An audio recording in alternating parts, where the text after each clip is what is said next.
আসার পর আমি বিএস গ্লোবালে গিয়েছি, যাওয়ার পরে আমার সম্পূর্ণ ডকুমেন্টস আমি দিয়েছি। দেওয়ার পরে ওরা জমা রেখেছে এবং ওই ডকুমেন্টসে বলছে 3 মাসের মধ্যে স্পষ্ট লেখা আছে কাগজের মধ্যে 3 মাসের ভিতরে আমরা ভিসা প্রসেসিং করি। আজকে 1.5 বছর হয়ে গেছে, 2 বছর হয়ে গেছে। অনেকের মনের কথা, অনেকের কষ্ট কেউ বলতে পারতেছে না। আমরা কার কাছে যাব? আমরা সবার কাছে গিয়েছি, শেষ পর্যন্ত আমরা ডক্টর ইউনূস স্যারের কাছে এসেছি সমাধানের জন্য। আজকে আমরা সমাধান নিয়ে ফিরে করব ইনশাআল্লাহ। সমাধান নিয়ে আমরা ঘরে ফিরবো ইনশাআল্লাহ। এবং এখন আমাদের ওসি স্যার মনে হয় আসছিল, উনি আমার সাথে কথা বলেছে, ওনার সময় চাইছে। আমরা আর কত সময় চাইবো? আর কত সময়? আমাদের পিঠ দেয়ালে ঠেকে গেছে, আমরা আর পারছি না। এখনো 60,000 ভুক্তভোগী আছে। আমি ইতালি দূতাবাসের দৃষ্টি আকর্ষণ করছি এবং ডক্টর ইউনূস সাহেবের দৃষ্টি আকর্ষণ করছি, আপনি এটা জোরালোভাবে দেখেন। প্রবাসী আছি আমরা, মাসে অনেক রেমিটেন্স পাঠাই। আমাদের কারণে আজকে দেশের ভালো অবস্থানে আছি আমরা, ভালো খেয়ে দিয়ে পরিবার। শুধু আমি একজন প্রবাসী, আমি বিদেশ করলে আমার সাথে আরও 5 জন, আমার পরিবারের 5 জন আমার বিদেশের টাকা খাওয়া দাওয়া করে এবং দেশের জন্য ভালো হয়, মঙ্গল হয়। আপনারা দয়া করে আমাদের এই সমাধানটা দিবেন।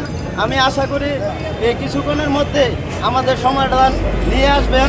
আর যদি সমাধান নিয়ে না আসেন তাহলে আমরা এখান থেকে লড়বো না ইনশাআল্লাহ।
সেই দাবিটাই মধ্যে আমরা আছি।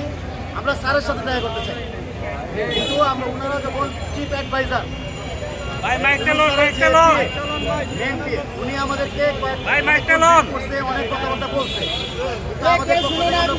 আমরা প্রত্যাখ্যান করলাম। আমরা আপনার এই পুষ্টা প্রত্যাখ্যান করলাম। আমরা অনেক জায়গা থেকে পুষ নিয়ে আসছি, উপদেষ্টা, পররাষ্ট্র উপদেষ্টা বুঝতেছে, সেনাবাহিনী ভাইরা বুঝতেছে, বিভিন্ন সময় বিভিন্ন ভাইরা বুঝতেছে। এখন এটার মধ্যে আমরা আছি।